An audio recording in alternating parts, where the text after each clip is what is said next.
नमस्कार साथियों, मैं डॉक्टर मुकेश गर्ग। ज़रा सोचिए में आपका हार्दिक स्वागत है। साथियों, अमेरिकन राष्ट्रपति डोनाल्ड ट्रंप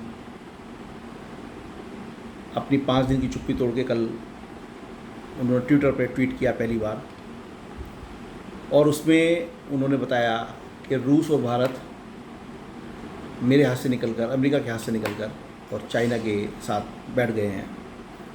और उन्होंने चाइना के लिए शब्द यूज़ किया डार्केस्ट चाइना, यानी चाइना से वो अभी भी खौफ खा रहे हैं, उसे डार्केस्ट चाइना डिक्लेयर कर रहे हैं। लेकिन शायद कोई बहुत बड़ी मजबूरी है उनके सामने, या डर कहेंगे चाइना का उसको, कि वो चाइना के खिलाफ़ कोई भी कार्रवाई नहीं कर पा रहे हैं, कोई भी टैरिफ नहीं लगा पा रहे हैं, और चाइना से जो इम्पोर्ट चल रहा है वो एज इट इज बदस्तूर चल रहा है। भारत के साथ जो उन्होंने खेला किया है, भारत को उन्होंने रूस के साथ तेल आयात करने का नाम देकर जो 50% टैरिफ लगाया है, उस पर अभी तक उन्होंने कोई रिग्रेट नहीं किया है।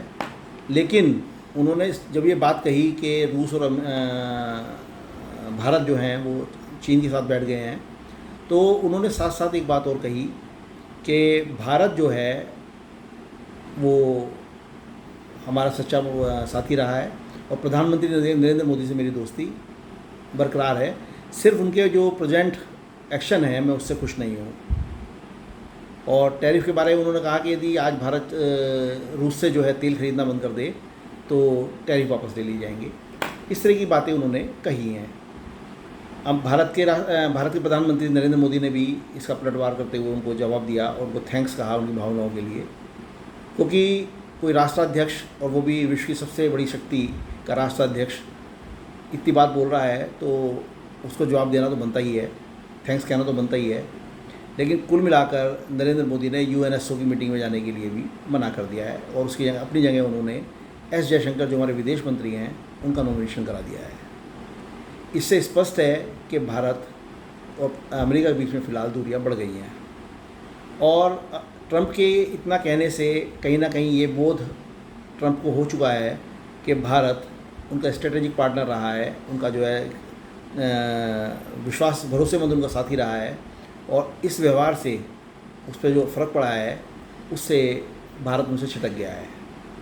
ये अनुभूति जिस दिन उनको हृदय से हो जाएगी, दिल से हो जाएगी, उस दिन ये टैरिफ का मसला अपने आप सॉल्व हो जाएगा, ऐसा मेरा मानना है। अभी ट्रंप जो हैं वो एक व्यापारिक खिलाड़ी की तरह कार्य कर रहे हैं, राजनीतिक खिलाड़ी की तरह कार्य नहीं कर रहे हैं। उनकी सोच कहीं भी राजनीतिक नहीं है, सिवाय व्यावसायिक सोच से वो काम कर रहे हैं।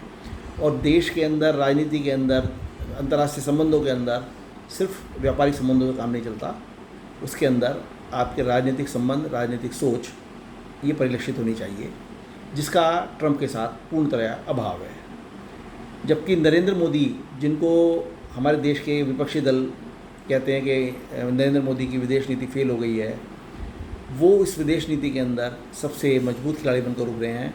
सबसे मजबूत उनका जो है सरोकार रहा है, और जिस तरह का स्टेप उन्होंने अमेरिका के खिलाफ उठाकर दिखाया है, उससे अमेरिका भी चौंक गया है, और भारत और पूरा विश्व चकित है कि भारत के प्रधानमंत्री ने किस तरीके से अमेरिकन राष्ट्रपति से लोहा लिया है। रूस के राष्ट्रपति का भारत के प्रधानमंत्री नरेंद्र मोदी के साथ चीन के अंदर अपनी कार में बैठकर 50 मिनट तक पर्सनल रिलेशन पर बात करना और उन बातों को खुलासा ना करना, ये सिद्ध करता है कि भारत के और रूस के जो संबंध पिछले 70-75 साल से चले आ रहे हैं, उन संबंधों को नरेंद्र मोदी ने मजबूत किया है, ना कि कहीं कमज़ोर किया है। और रूस भारत का एक सबसे भरोसेमंद साथी है। चीन भारत के पास आने की कोशिश कर रहा है, लेकिन चीन और अमेरिका की फितरत लगभग एक सी है, इन पर विश्वास नहीं किया जा सकता। कभी ये पलटी मार दें, कुछ नहीं पता।